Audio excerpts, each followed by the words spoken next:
county-owned course to ever host the Open Championship in New Jersey was the scene where some of the best pros and amateurs in the state competed for the championship and the coveted Badenhausen Trophy. Many former winners were on hand, like two-time champion Frank Esposito, Mark McCormick, and Brett Jones. The question was, as the final round got underway this gorgeous Wednesday morning, could the co-leaders be caught? It was quite unusual for two men to be 5 full shots clear of second place. One of the two leaders was amateur Jeremy Nevius of Metuchen Golf and Country Club, who began the day tied for the lead at 9 under par. Yeah, I'm playing pretty well. It's been up and down, but definitely been mentally strong throughout this, which has helped a lot. It's definitely going to be in my head that he's there with me tied, so we're definitely end up being a match play type thing, but also got to understand there's other guys in the field, so you just got to play your own game. The other co-leader was defending champion Tyler Hall, who won the championship last year and by 7 shots. One of the most dominating performances in Open history. I think I'll attack this kind of, the way I have probably the last 3 major events I played in. I was in contention at the Met Open and then won here last year. So, I've got a lot of good experience, recent experience in this position. So, I'm going to let the course come to me, and obviously I'll keep an eye on what's going on around me. But just play my game. As all golfers know, at the range and putting green, it may feel great. But out on the course, with all that pressure, especially final round pressure, things can change drastically. Unless, of course, you don't really care. Could this young man, entering his final year at Campbell College in a few months, compete head-to-head with this experienced pro, about 15 years his senior? The answer, at least early on, was yes.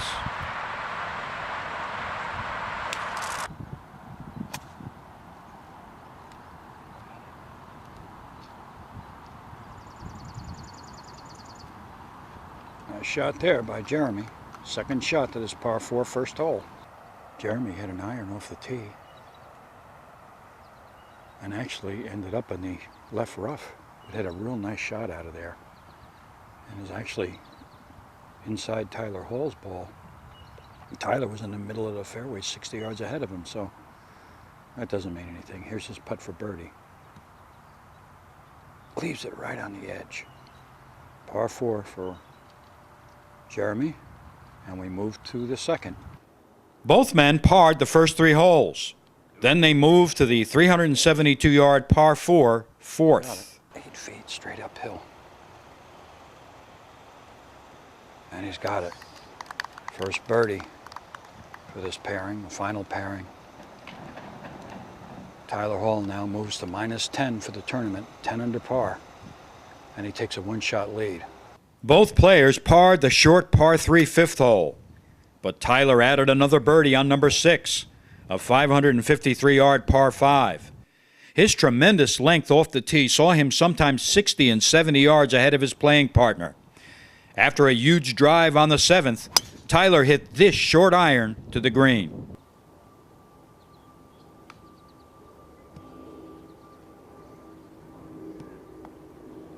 Another nice shot by Tyler Hall.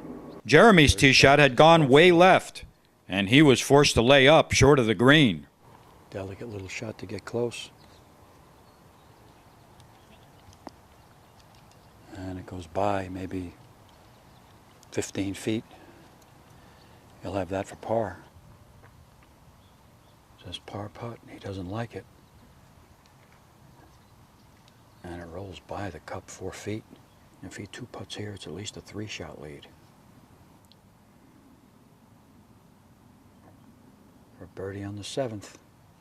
He's got it. Tyler Hall. 3 birdies on the first 7 holes, ladies and gentlemen. Tough guy to beat when he does that. And now this is for bogey. Oh, Jeremy.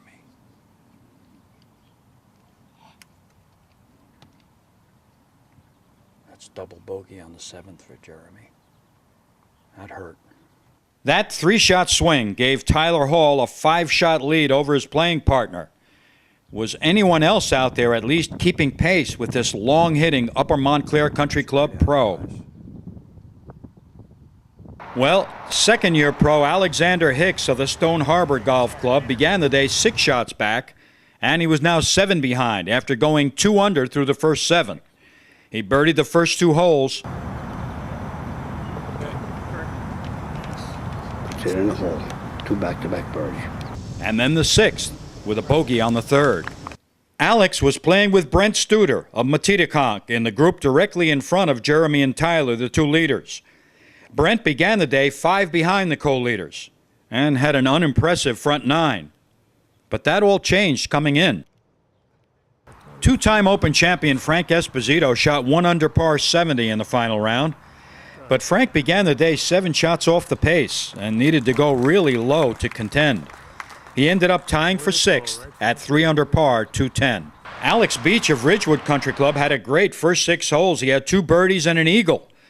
But then a couple of bogeys followed, and then a double bogey on number 14. He rebounded to shoot 68 with birdies on 15, 17, and 18, but his 68 final round left him at 3 under 210, tied with Frank Esposito. Richard Turga of Mountain Ridge Country Club had a nice final round, a 4 under par 68. But again, when you begin 6 shots back, his final round was just not low enough. He finished with a 207 total, 6 under par for the tournament, good enough for a tie for 4th. Well-known amateur Mike Stamberger just couldn't get it going this final round and shot 2 over par 73. Mike tied for 10th place at 213, even par for the championship. Well, Tyler Hall stood on the 9th tee with a 5-shot lead. He was pulling ahead. But on the 9th, his tee ball went way left into some deep grass, and he had to hit a provisional ball. There's Tyler Hall, ladies and gentlemen, walking up in the left rough to try and find his ball. There you see others looking for it here on the 9th. He pulled his tee shot well left in very, very deep grass, and so far no one's found it. But they did find it. Tyler decided the ball was unplayable, took his 1-shot penalty, and hit his 3rd shot to the 9th green. Looks good, a little bit right. He's on. Nice shot there by Tyler Hall. Tyler with about, I'm going to say 17, 18 feet for par after taking an unplayable. And Jeremy's got about 10 feet for birdie.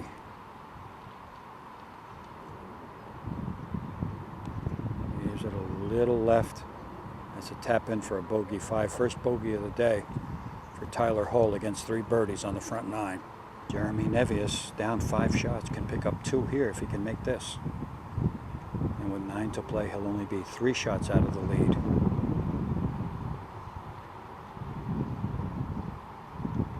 Uphill. Good makeable chance for him, but he pulled it, and he knew it the second he hit it.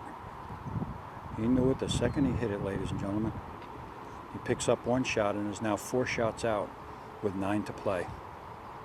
Unfortunately for Jeremy, the 1 shot that he had shaved off Tyler's lead was short-lived. Nice shot there by Tyler Hall, about 15 feet left of the pin. He's got it right in the middle. Another birdie for Tyler Hall. He's got that putter rolling, ladies and gentlemen. Back up to 12 under. And he misses. That 3-putt bogey all but killed Jeremy's chances. He was now 6 shots out with just 8 holes to play. But again, playing just ahead were Brent Studer and Alexander Hicks, and both were making birdies. Alex birdied the 10th, and then he birdied the 12th, and then the 13th to get it to 8 under par. Unfortunately, however, he couldn't get any lower, and that's where he finished at 205 for the tournament. Playing partner Brent Studer proceeded to birdie number 12, 13, 14, 17, and 18 to finish at 7 under par, 206. The only way any player had a chance now, however, was if Tyler Hall collapsed down the stretch. And you can judge that for yourself.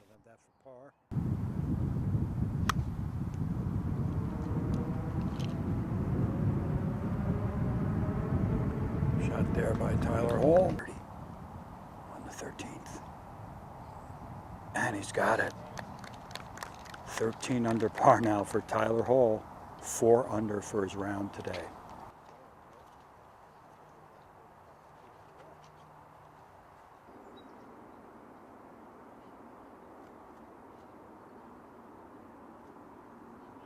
Great shot there by Tyler. Needs that for birdie.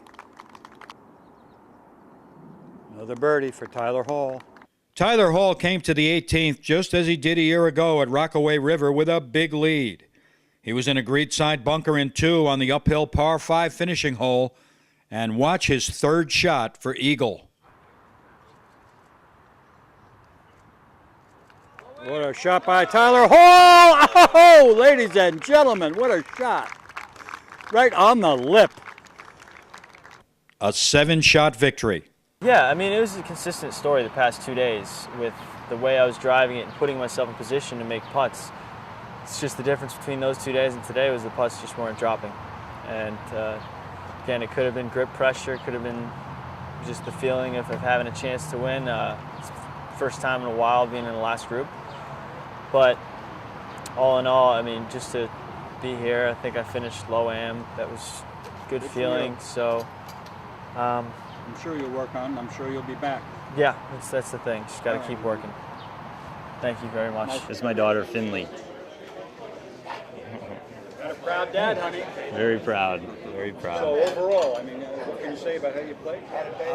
You know, it was just one of those special weeks. I came in, had a lot of pressure on myself, wanted to do well. You know, didn't like Pressure on yourself to repeat.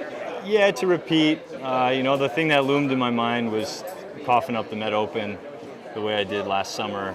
Just really stuck with me, and I just wanted to kind of get past that and get back in the winner's circle. And you know, I knew my game was rounding into form. It wasn't quite there, but you know, those first 2 days I just kind of put it together, and then today I felt as comfortable on a golf course as I've felt I can ever remember. So 2 in a row, my man. 2 in a row.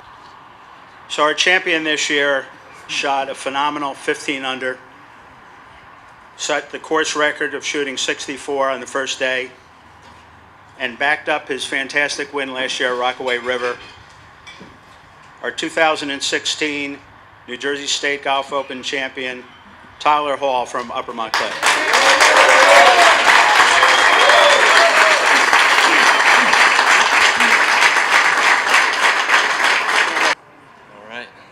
Thank you very much. I like this feeling.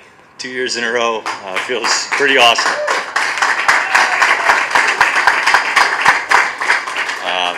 You know, I have to start by first thanking everyone here at Galloping Hill. Russ Harris, I mean, there's no better golf course in the state of New Jersey than what we're standing on right now. This place is phenomenal.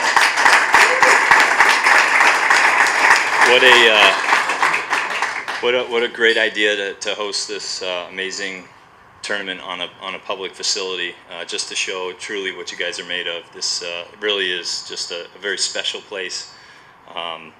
Very fortunate this week to have put it together. Again, I can't thank the New Jersey State Golf Association enough. They've been so good to me over the years, and Kevin Purcell, a good friend of mine, has always supported me. But you know, it feels really good to be standing here as your Open champion of 2016. This year's been tough, and I'm gonna try to hold it together.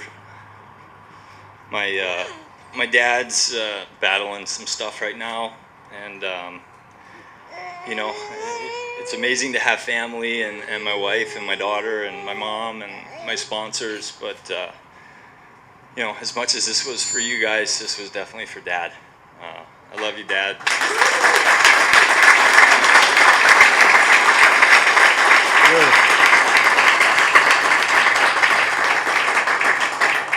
And let me just thank you all for showing up and showing me your support and all of these great players. Just an awesome, awesome experience. Thank you so much. And so Tyler Hall becomes the first man since Ed Whitman of Knickerbocker 20 years ago, that was in 1995 and 1996, to win back-to-back Open championships. So long from the Galloping Hill Golf Course in Kennelsworth, New Jersey.